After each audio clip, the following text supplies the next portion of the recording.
looking at me.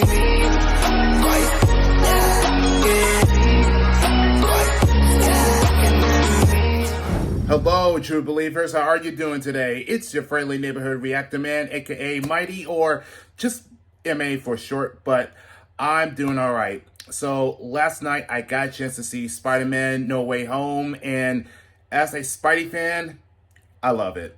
This is me just telling you the truth that movie was quote unquote amazing. In the fact that it was a 2 hour long, it makes a lot of sense of a lot of the development and the momentum that gets to from point A to point B, and it's still fantastic. And there are a lot of comic references, and there are not to mention there's also a really tragic that is just completely unexpected and just really that just shocks me.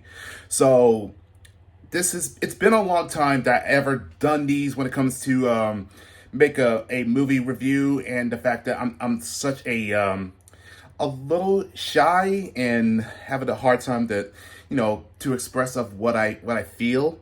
So it's been a while, but this is me just want to give as much as I can and be that minimal and just give the brief of description of what I see. And there will be a few minors that was considered that's a safe zone, but I will get to of the big spoilers, and that for those who haven't seen the movie yet, and there's still a lot of time, which it is, but if you haven't, then this is the part that you will have to stop this video or just exit or fast forward. But for those who already seen this, then you'll understand what I'm gonna say, and that's something that's definitely worth to talk about. So I just wanted to give you a heads up. That's all it is. Nothing more, nothing less. So let's begin.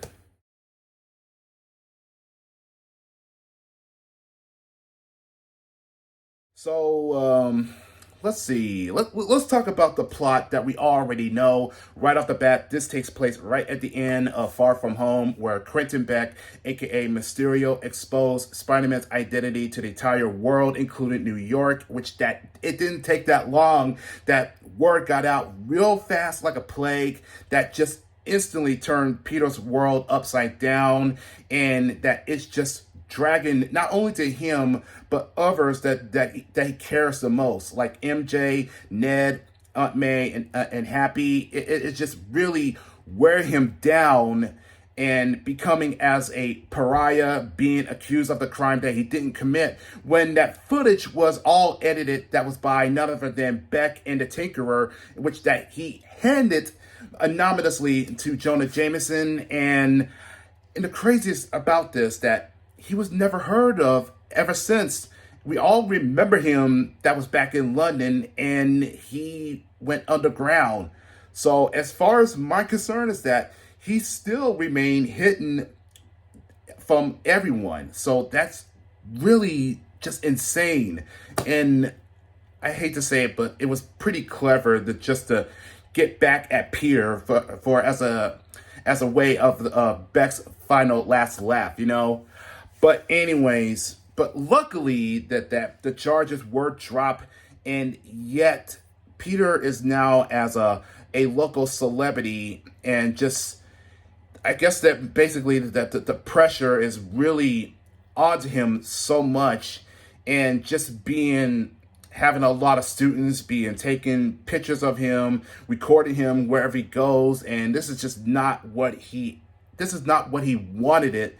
And he realized that this is all, that he's responsible for everything, that he's putting in danger to others that he loves.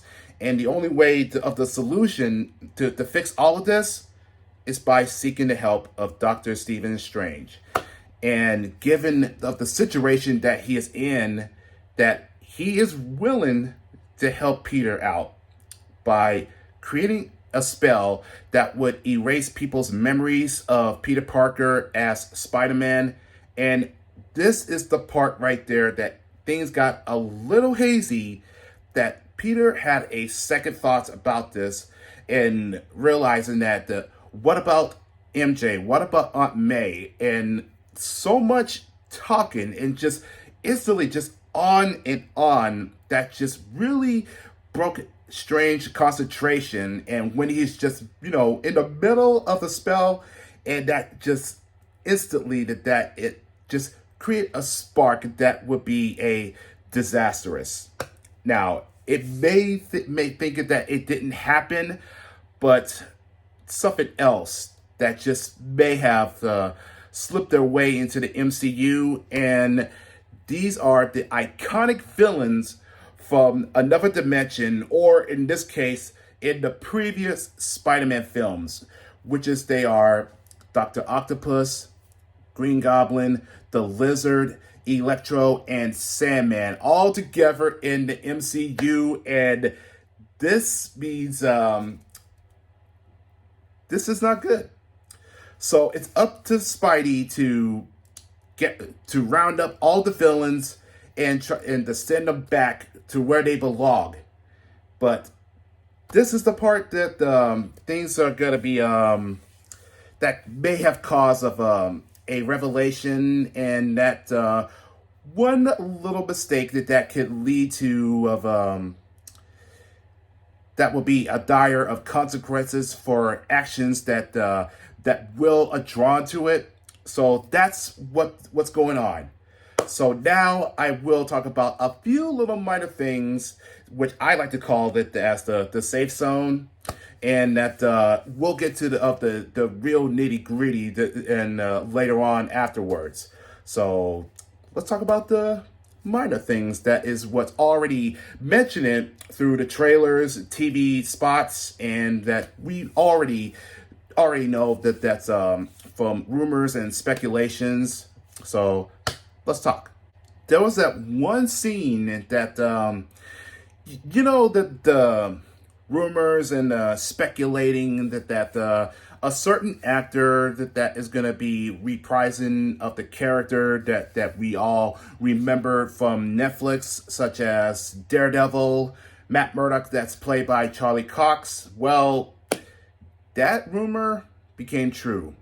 And let's just say that I was completely stoked when I just saw him just being that relaxed, having a meeting with Peter and the others. It's such awesome just to have him, in which that technically this is his first debut into the MCU, and Charlie looks fantastic if you ask me, and just given that same speech, that the look, the glasses, the cane, it's the same as I remembered when it first appeared on Netflix. And there was this one part that someone threw a brick and just crashed it in, and Matt just instantly just grabbed it that ease, and others were completely shook and just being like, how did you know that the brick was coming towards us? And his response was, I'm a good lawyer. Yeah, good lawyer, huh? A good lawyer with a keen sense of a heightened sense that is so sharp. It's just ridiculous. So I guess that means that it's very likely that I don't know. Either that the Marvel Studios is planning on wanting to do a movie solo, or it's very likely it's going to be another TV series it's a spin-off that's from the film. Well, we'll see. So, and I'm pretty sure that you already know that there is going to be future plans of more sequels for Spider-Man, which is that indicated 4, 5, and 6. So that is a cool thing. So that this franchise is not that dead. So that they're still in the works of it, and not to mention that there is going to be a animated series that's going to be on Disney Plus, which is the freshman year. So that's a cool thing, because yes, I used to watch from Ultimate Spider-Man, and I barely watched a few episodes that was simply the title Spider-Man, and that was it. and there are some good moments that brings a lot of comic references and etc. etc. It's speaking of which, and I think it was on the rooftop scene from the school, and there was a few graffitis, and I did notice that there was a word that says Taquito, and I think that I'm pretty confident that it spells that, which that's the name of the late Steve Taquito, the artist of the very first The Amazing Spider-Man back in the late '60s. So that's cool that they add that. Let's see. Oh, and the fact that you have all the iconic villains from the previous films, it in a way it does makes you feel like that it's almost kind of like the Sinister Five, when of course everyone knows that in the comics it is called the Sinister Six, but in the term that this is what it's known to be as the multiversal Sinister Six. And just looking at how that there's only five, it does bring another comic reference of Ultimate Six, which that's from the Ultimate Universe, when it's just the Goblin, Dr. Octopus, Electro, Craven, and Sandman, yes.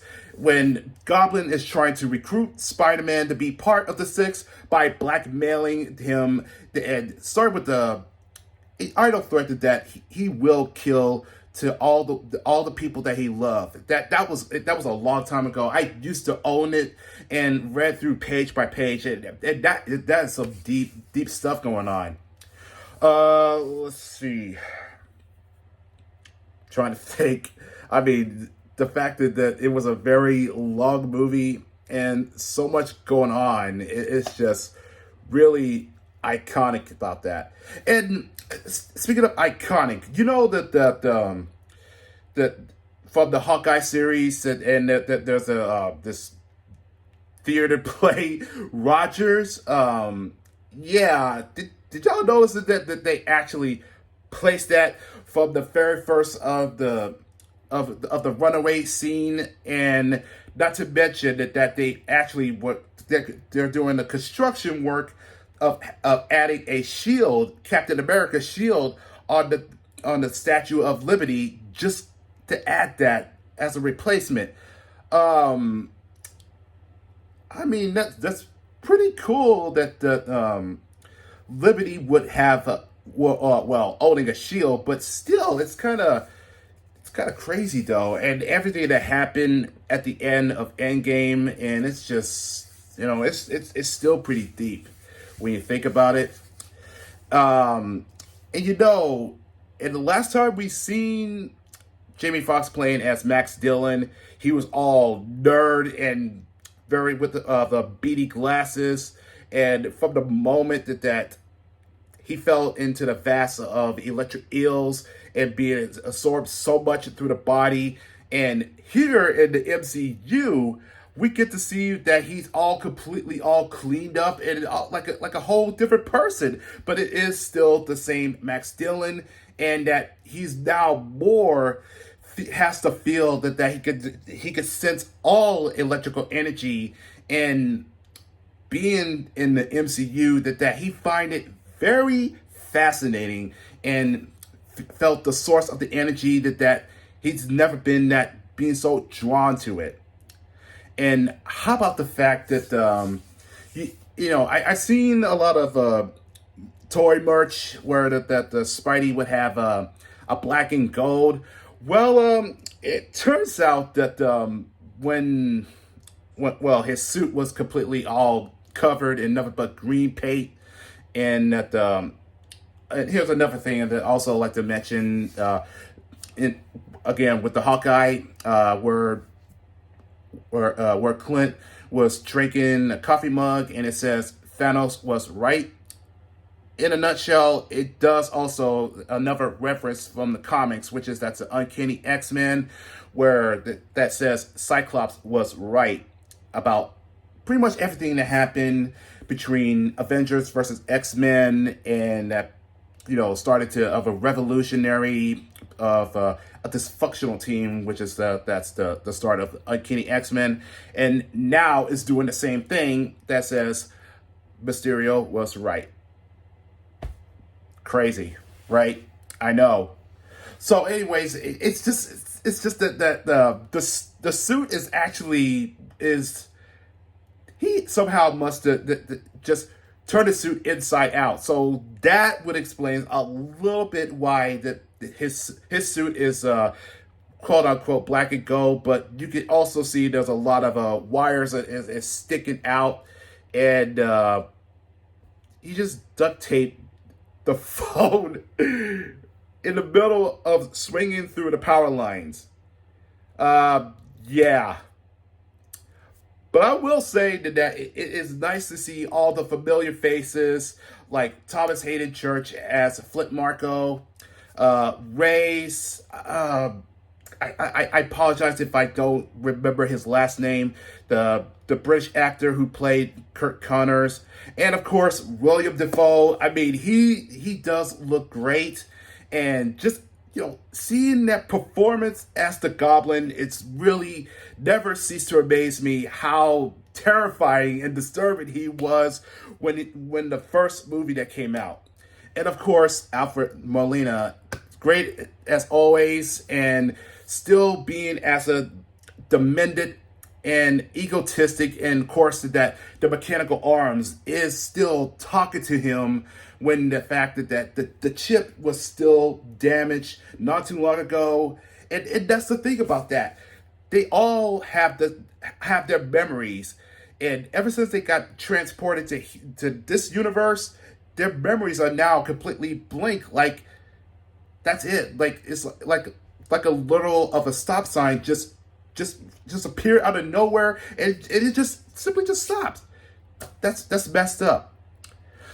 And remember of that one part where Spidey took that box, which that's the piece of the spell that was inside of it, of that gem, and Doctor Strange was trying to stop him as he goes and try to leave that far, and Strange push Spidey, which that instantly that force to be separated, and that Peter is now in the astral form, and as where Strange retrieves the box, and one thing that he never contradict of what happened of that is that his arm just moved by itself. What he didn't realize that just because that Peter is now in the astral form, completely separated from his physical body, but his spider sense, however, is still remain intact, and it's just triggering the alarm of the presence of someone's trying to approaching, or there will be danger, and it's just the arm is just doing it by itself, and it's just really that cool. And that's just shows that when it comes to of a spider, and that whenever that comes to the senses, that it knows something is about to happen, and that is one of the best things that has. Oh, I'm sorry. This is one of the best things that Spidey has the feat of it in the first place. That's what makes him that special, and at the same time that becomes such a useful that of a tool that he could dispose of it and to utilize it. And let's see. I'm trying to think. How about the fact that there was that one part that I just and the thing about Ned is just that he is such a wonderful person. It is just so gullible, and he just brings the joy, and it just brings all the humor, and it's just it never ceases to amaze at how that he is such a incredible supporting cast that he is. And apparently that he has a potential to be as a maybe the next Sorcerer Supreme. It's just a theory, but he definitely had that potential. So that is really something to know about that, and that it could be interesting. So I think that's pretty much all I could just give you a brief about a few minors. So now this is where I am gonna have to bring out of the big spoiler, and that this is where that I'm giving you just an ultimatum choice right here. So either that you want to stick around and just want to hear what I think about some of the most moments from epic to cool to tragic, and that really sums it up. That what makes this movie that's so incredible, just to see that. So either you want to stick around or just leave, because I'm giving you that option. So I'm giving you 15 seconds to reconsider, and if you don't want to, wanting to get spoiled on, I understand, because you still want to see the movie. That's fine. So 15 seconds has just started.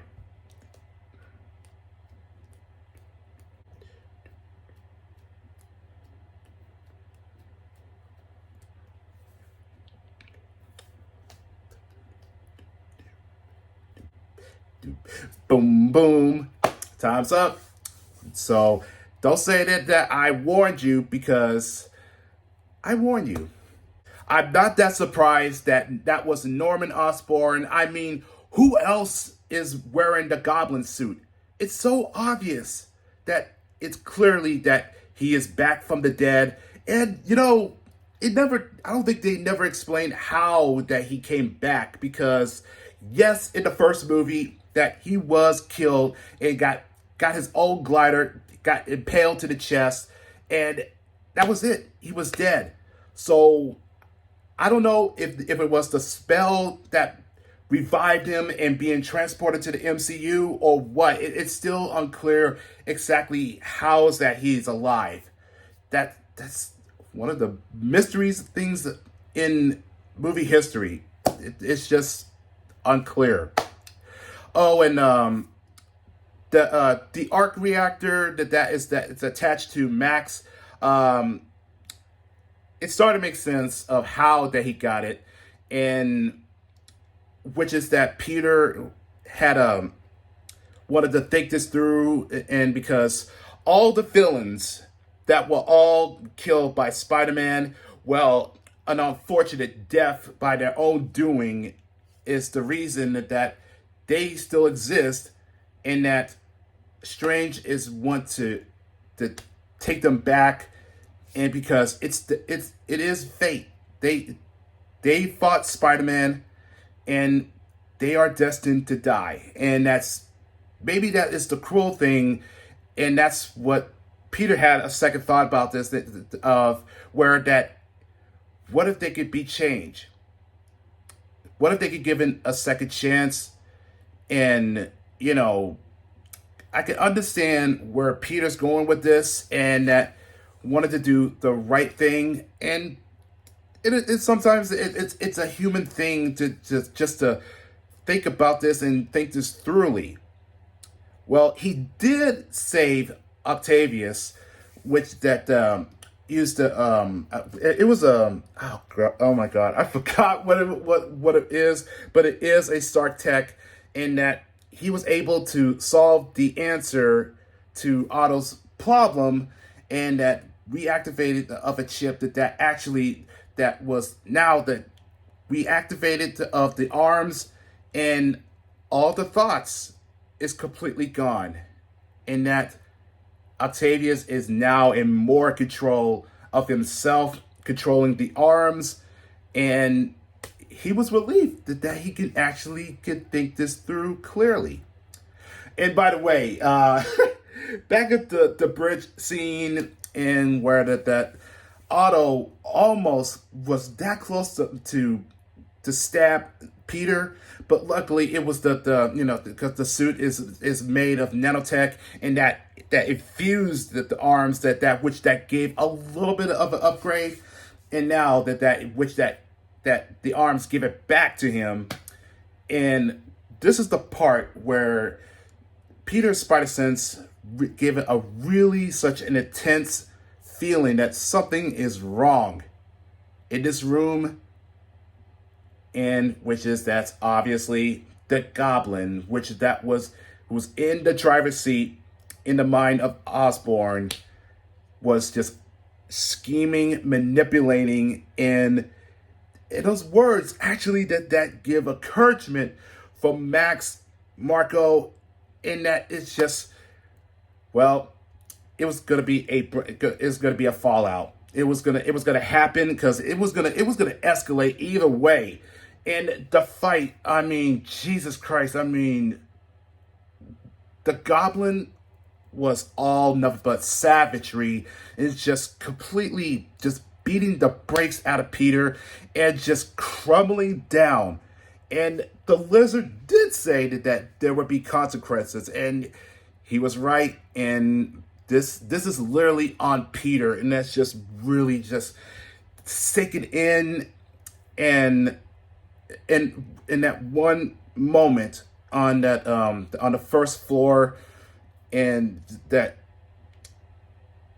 just, the Green Goblin was just boasting his ego, just feeling victorious, and Aunt May seized that opportunity, take that serum, inject him to the back, but I don't think it didn't slow him down, and out of nowhere, that freaking glider just shows up, and it was hard to tell, but it looked like it took a nasty damage on Aunt May, and he threw a pumpkin bomb, and it was really hard to tell if he actually avoided from the explosion, but the damage was already done. And even though the May was okay, perfectly all right, but that was just her just trying to shake it off.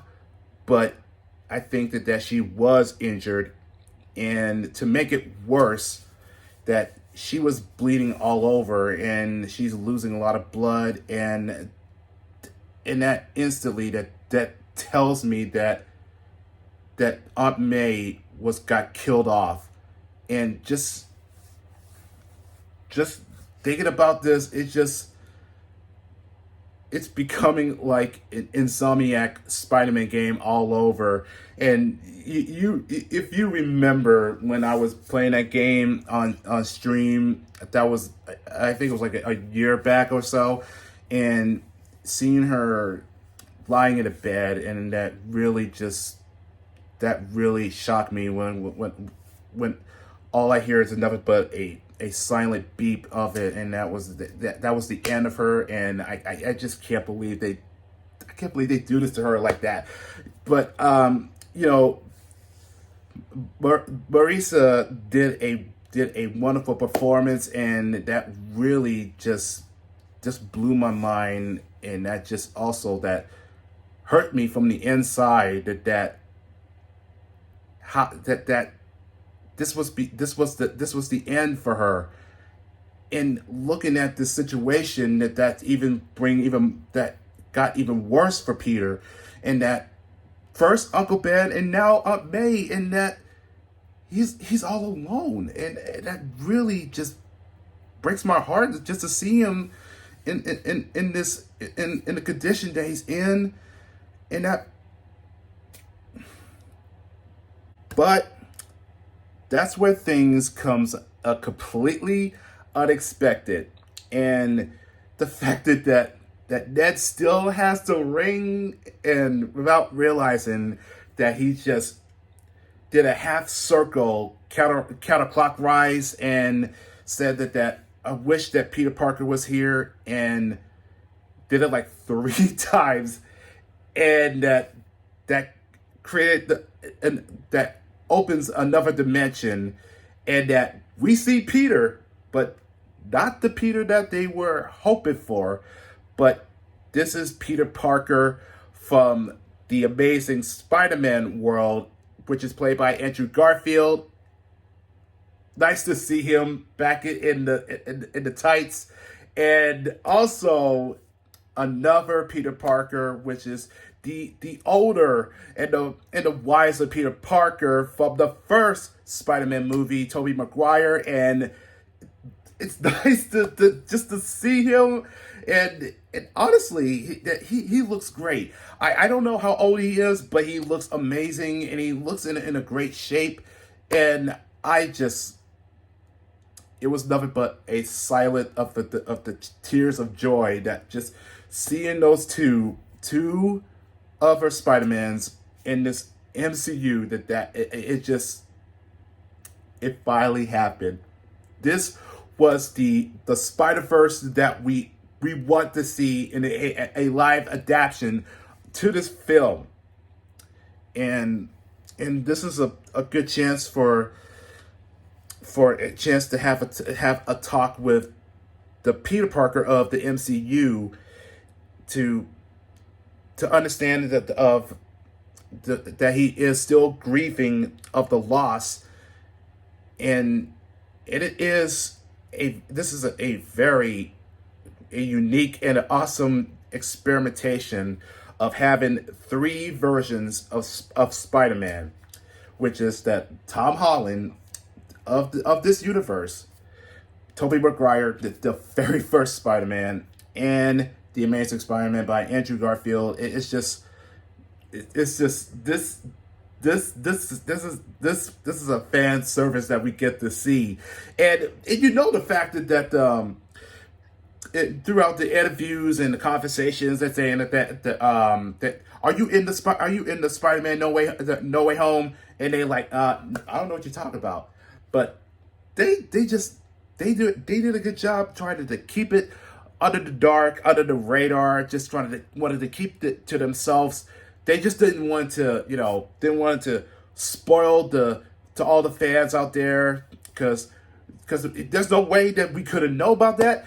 But if you remember of the first trailer that shows, and there was the bottom, I think it was like on the bottom right side where the lizard, it felt like that someone just did a sucker punch on him. Now it's starting to make sense because it was edited from that's one of the Spideys that delivers a sucker punch to the lizard. Now it makes sense, and it is still cool that it's just the confrontation, having a conversation, just having a pep talk, and it's so genius, and it's just really astonishing that we get to just three Peters in this one universe. And I love the fact that when Ned called Peter and the three just simply said present, or that I'm here, and they all just completely just chattering, saying that I'm Peter Parker. I'm Peter Parker. This is just too comical, and yet this is just this is just good, and it is nice to see that Toby being back in a spider suit, and yeah, I mean, it's a saying goes is that you get old, that you are a little out of shape there, and a little stretch would do nice. But the fight was just so epic, and knowing the fact that they don't team up, and which the other two never is considered as a team player, because they're more of just doing it just solo, just surviving it. And the young Peter is the only one who is a member of the Avengers temporarily. And the older Peter just say like, what is Avenger? And it clearly that in their other universes that Avengers doesn't exist. Hell, not even the Ultimates. That's a real disappointment there. But here's one scene that I am going to talk about is the final showdown between Peter Parker and the Green Goblin. And seeing the look and the fact that he was wearing a purple hoodie underneath of the Goblin suit, and seeing that he's all laced up with the straps, and the fact that the hoodie was all torn up, and it started becoming like the spitting image in the comics. And that is really cool that they actually put that effort, except that the helmet or the mask was destroyed. That's really unfortunate, but still, either way, that's fine. And all that rage, and that was really just it. And I mean, I like I said, I understand where Peter's going with that. Osborn is responsible for May's death, in which that he is responsible of everything. And just seeing him carrying the glider and just all that hostility, all that anger, and all that built up, I think that he was antagonizing him to be as a killer. And the older Peter stopped him and just dead look in the eyes and realizing that this is not the way. And the coward just stabbed him in the back, and the other Peter throw that serum, and bye-bye Goblin, and he's back as Norman Osborn, and he starts realizing what is happening.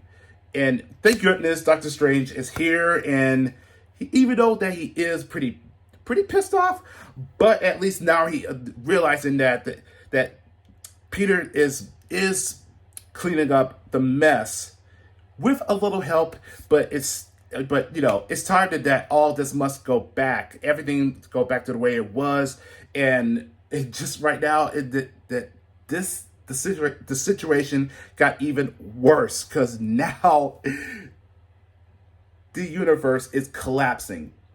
And I swear to God, I saw another image that's cracked through the ripples, and that I definitely just saw Kraven the Hunter and the Rhino. And that's where Peter made the ultimate choice, that is to let Strange use the spell to erase everyone's memory, including MJ and Ned. And I guess that he realizing that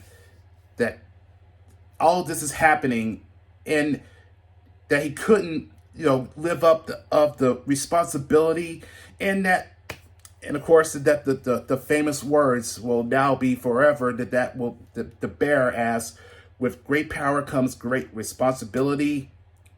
And this is where that he must make the ultimate choice. And that basically means that the sacrifices that MJ will remember Peter. And that's sad to see how this once as a great couple, and now that it's going to be just like nothing happened, and that she won't even remember who Peter Parker is. And this is where this is the last time that we get to see Toby and Andrew both in the Spidey suit, and everything is back to normal. Everyone has returned to their universes, and Peter is all alone. Everything is fixed. But it makes you want to say to yourself, at what cost? Was it worth it to have everyone's memories to completely erased, which that means that you have nobody? But I guess that's what it means to be as a true hero. So Peter is now starting to realizing that he has to bear this responsibility alone. And now that and it looks like he's started to started to mature, and that he's living at his own apartment, and not to mention that he got a chance to do a little sewing, and that no longer has to rely on a suit that's made from Stark. So he decided to make his own suit by scratch, and that I gotta say that new suit at the end of the film, it looks spectacular, and it looks exactly, well, which is that's the classic, and that's where it's at, baby. I'm sorry, I know some people still likes the tech suit, but still nothing is more awesome is to rock it out with the classic spider suit, and it looks pretty slick, and just in an epic ending, and when it's snowing, which means it's Christmas time, and I guess it's a perfect time to have a perfect end. And now here is the ending epilogue, where, remember Eddie Brock and Venom got transported to the MCU. Eddie is completely drunk and trying to understand of this universe, that this world had the Hulk, Iron Man, Thor, Captain America, and of course Thanos, which is that he is a newbie to the universe, and his only thoughts is that I need to talk to Spider-Man. Just like that. And now all of a sudden that he's being faded away, which that means that poor Eddie is going back to his universe. But that's where the thing's about to get very interesting. A piece of Venom was left behind at the bar. A size of a little size of a, no, nothing more than like a quarter, and it just slithered away. Something tells me that we might have Venom in the MCU. The only question is that which host that that's gonna find, and that's the end of the film. It was awesome. It was so epic, and that leads nothing but spills, thrills, and just shock and awe, from greatness to tragic, and what is thrown down history that was the greatest battle that we ever get to see like this, and not to mention that part where MJ falls from the edge, and that it's just, yeah, it's definitely given nothing but deja vu from all the previous films, that when it comes to a female character that's about to fall from death and that a hero has to save. And that is just, it definitely just gives nothing but deja vu to Andrew Garfield's Spider-Man, that just brings nothing but memories about Gwen Stacy. And it is real unfortunate that Kristen Dunst did not wanted to be part of this film, but they did mention as MJ. That was it. Which the older Peter did say that it was complicated, but we work it out. So at least that is a good thing, and which that is still pretty sad that there is no Spider-Man 4, which that's really unfortunate, man. But also that we did get to see of the sneak peek of what's to come, of the upcoming sequel of Doctor Strange, Madness of the Multiverse, and obviously this has something to do with this of the latest film, that the chaos, and which that all the multiversal villains that just come into the MCU. I have a feeling that there's going to be a revelations, and there will be consequences that for what's to come for this new movie that'll be coming out, which I think is going to be, that's coming out next year. So we know that Wanda Maximoff, that's played by Elizabeth Olsen, is going to be in there. Not to mention that Jethro that as Mordo and giving it a new look. And not to mention that we also going to be having America Chavez, aka Miss America. You may know her from the pages of Young Avengers to Ultimates, which she is a newest character that was like years ago, and that she's from another dimension as well. But she is a recognizable character, and not to mention that we may get to see the corrupt Stephen Strange from the What If stories. That's the animated series, and looks like we're gonna get to see that. So basically, we are gonna be seeing two Strange. Hey, it's already feeling the craziness and the madness, but I can't wait to see what's gonna happen. So that's my review of the film. I loved it. I enjoyed it. It was so epic, and at the same time, that it's just nothing but heartbreak, and just seeing Peter just completely just shattered and just going through that depression, just the loss of Aunt May.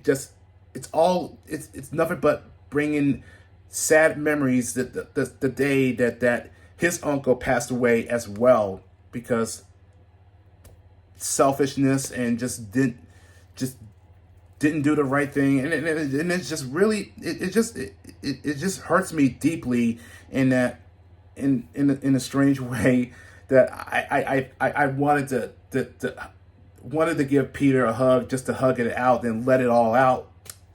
But it's awesome just to see three actors in the spider suit, and it's just, this is what we wanted to see.